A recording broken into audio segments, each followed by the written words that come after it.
Hello, hello. Welcome to Azure Meetup Stockholm. Today I'm going to talk about Windows Virtual Desktop. It's somewhat new product in the Azure lineup. It was first introduced in the fall of 2019, and it got a huge update now in spring 2020, a few weeks ago. So what is Windows Virtual Desktop?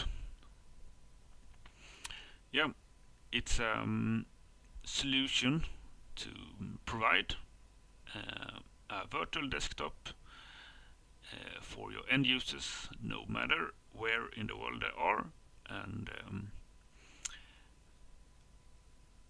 what they need to access and how to access it. So especially in these times when so many people are working from home and need to access on premise structure, and you know that all the VPN connections are working quite high now, and it can be quite costly to invest in a total new infrastructure to handle everything. So what you need to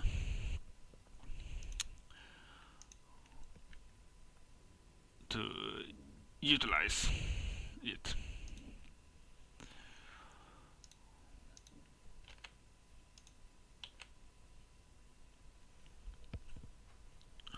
Yes, I would like to introduce myself first.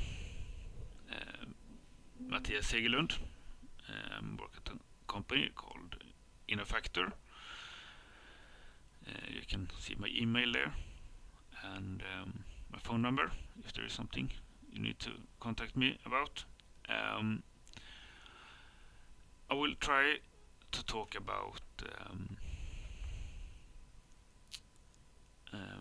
the common mistakes and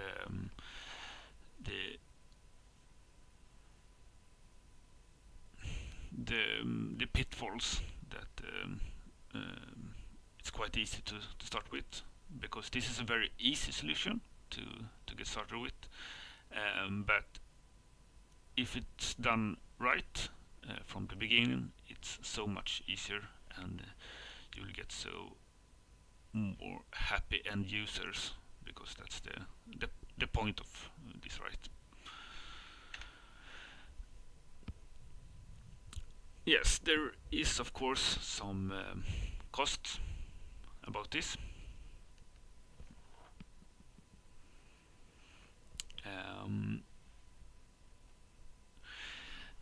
The best way to use this is of course with the Microsoft 365 E3 or E5 licenses.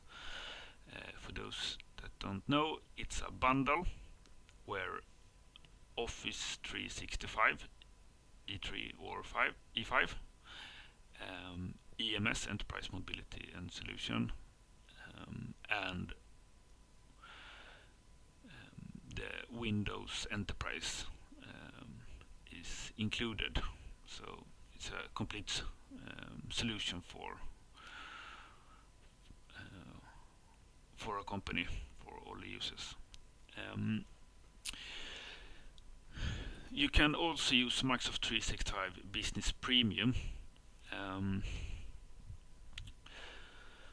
So that's a very cost effective. If you are under 300 users, that's the best way to license it, because it's very, very, very cost effective, and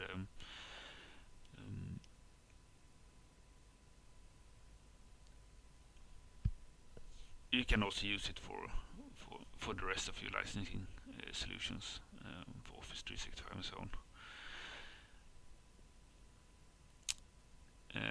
If you don't have CSP or Office 365 in that way, You can also license Windows 10 Enterprise, E5, CSP, or VD, or somehow. The important thing is that you have a Windows 10 Enterprise license. Windows Virtual Desktop comes in two ways. You can either let your users access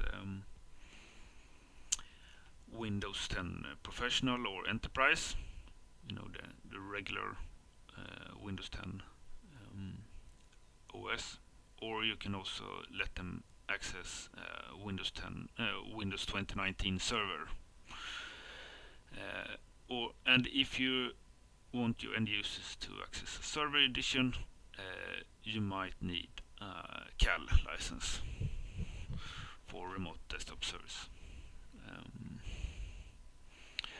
or a SAL if you are using that one.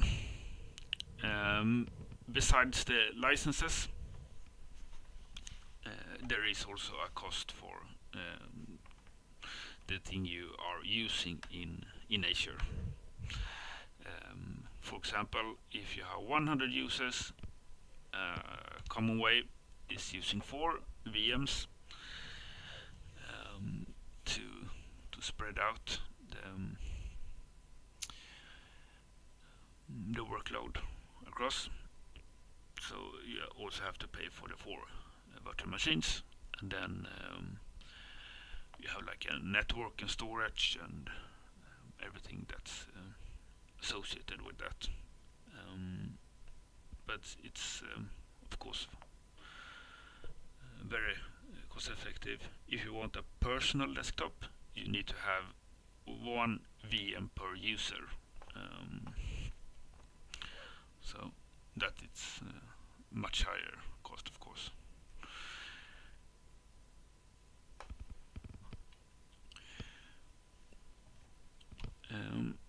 Let me show you a bit in the portal.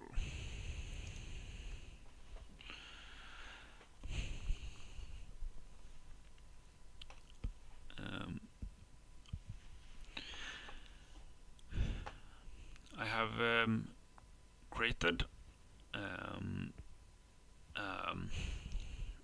quick domain controller in Azure, because this solution actually is need to have Azure AD Connect as it is today. So you extend your on-premise AD into Azure AD. So you can control your virtual desktop environment with GPU as usual. You can deploy apps and everything, and so on with as you normally do.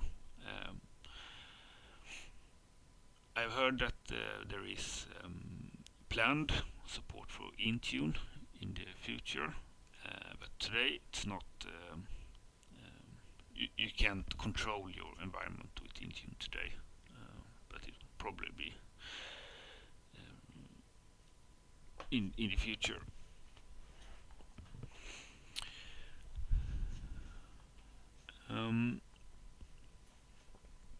So how do you create Windows Virtual Desktop? Yeah, it's quite easy. You create a research, you search the marketplace, Windows Virtual Desktop.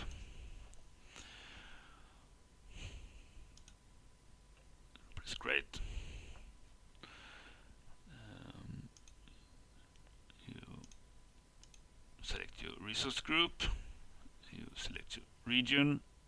This is important, you can't change this later, and this also need to be in the same region as your VPN connection between on-premise and in the cloud.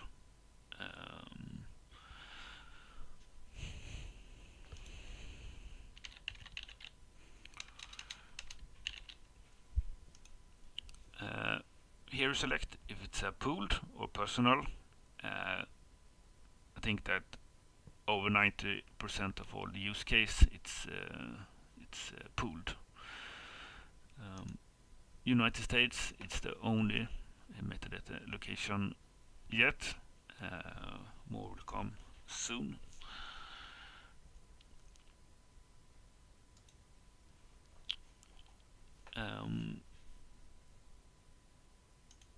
For this purpose, I will only use a VM with one CPU.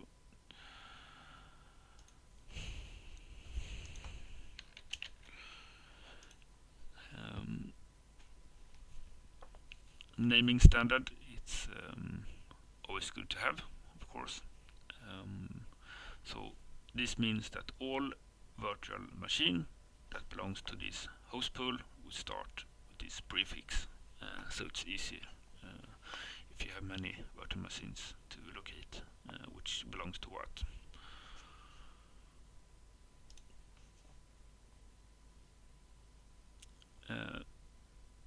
You can have many different image sources. I recommend that you make your own golden image and start using fslogix.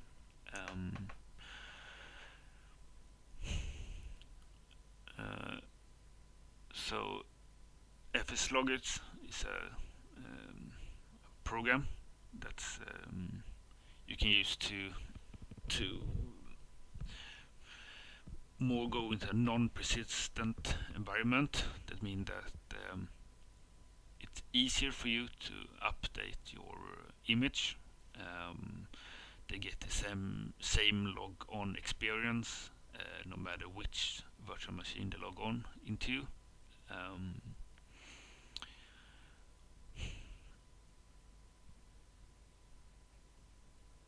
So I recommend it, but for this demo purpose, I will use the gallery. This is included with Office 365 Pro Plus. Let's use a standard SSD.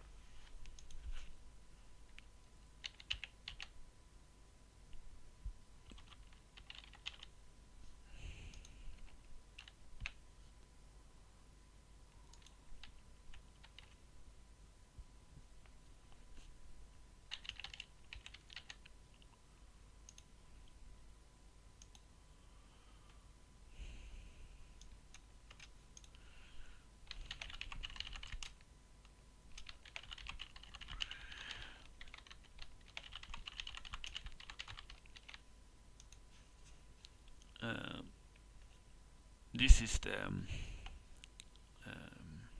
user that needs to connect to the Active Directory.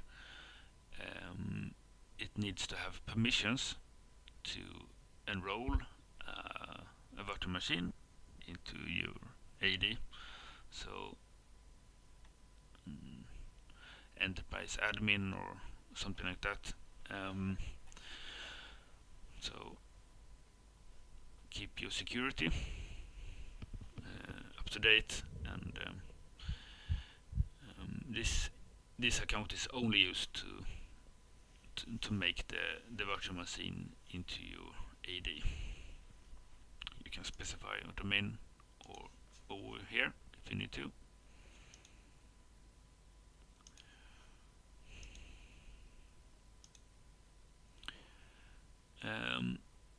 And the virtual network here needs to be, this virtual network here needs to access your on-premise. If it can't reach your on-premise, it will fail. This is a very common mistake I've seen. So test your connectivity first before you start and trying out this.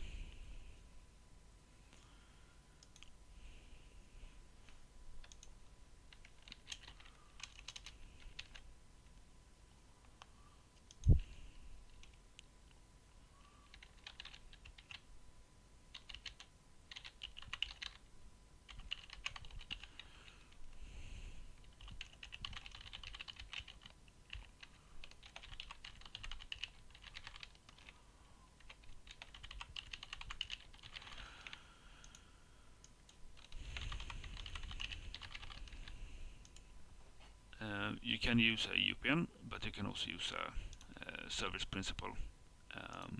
Service principal is recommended, but it's a bit more steps you need to take before you can do it. But for this purpose, I will use this UPN. And of course, it says MFA is not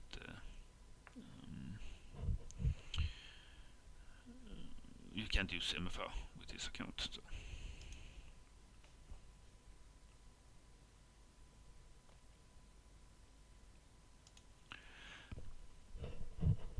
So that is everything you need to do. Something failed.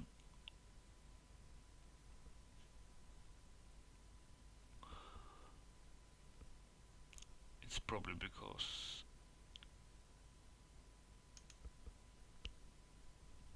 I misspelled my username.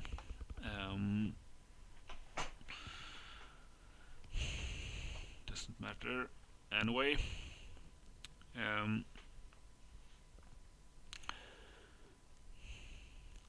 Let me just yes, and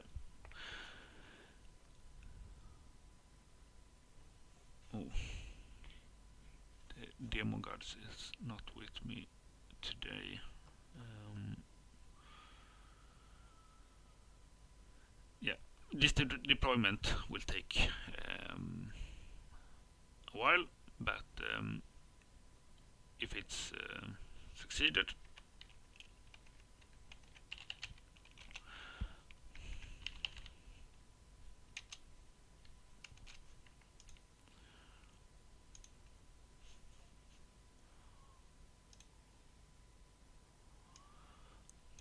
you get something like this.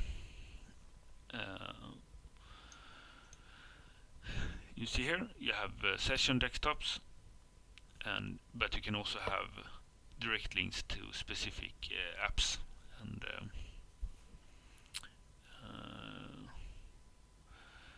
in the virtual desktop.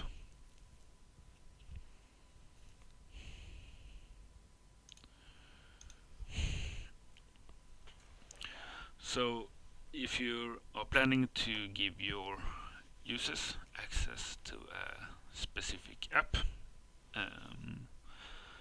Windows Virtual Desktop is actually a very good way to do it. So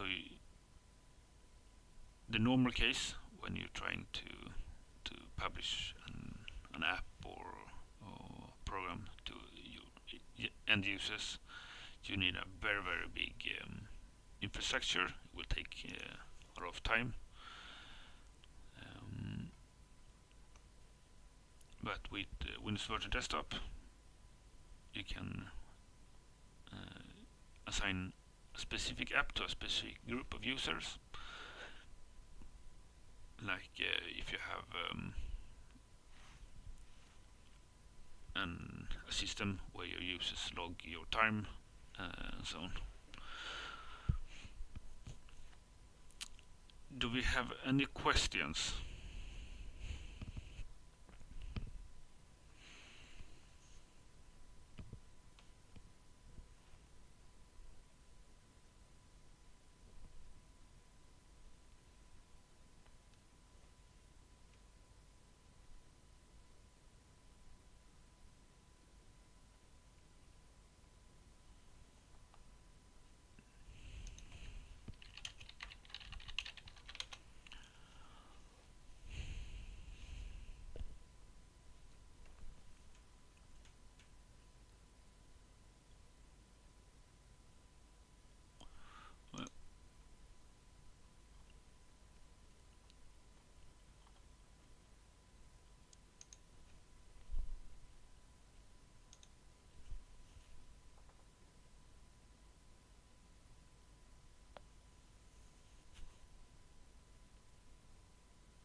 No questions. Yeah. For shared folders, and if you want to go more into the cloud, there are several ways to have your home folder. Of course, you can use OneDrive. If you're going to use OneDrive and Teams and so on in Windows Virtual Desktop, make sure that you install them device-wide or machine-wide.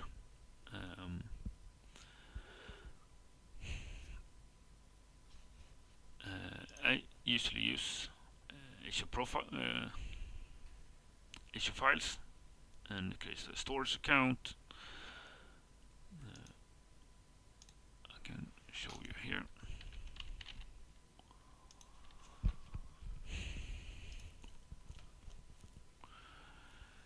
I have a storage account here.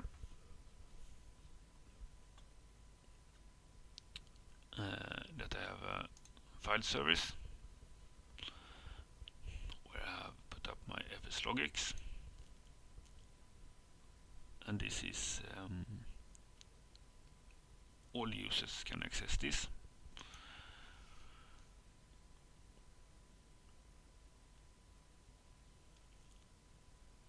And the access control is controlled here.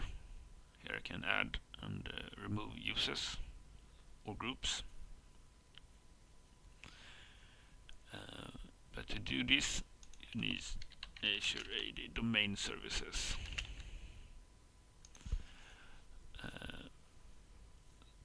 And this takes quite a while to deploy.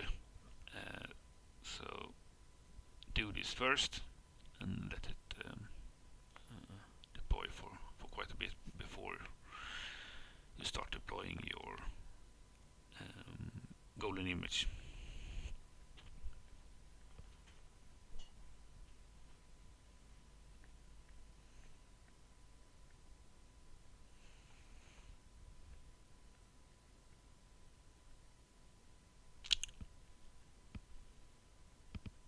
No questions?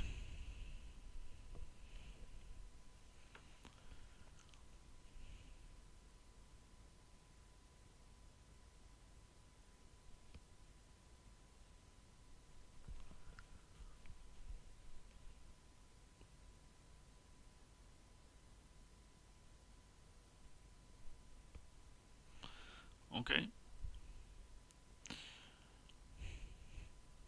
Then I will say thank you, and I will just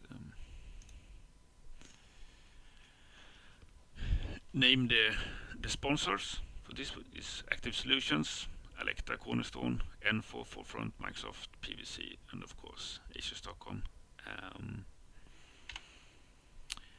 Yeah, feel free to reach out to me for a POC or a demo or something like that, and or if you have some trouble when you're trying this on your own.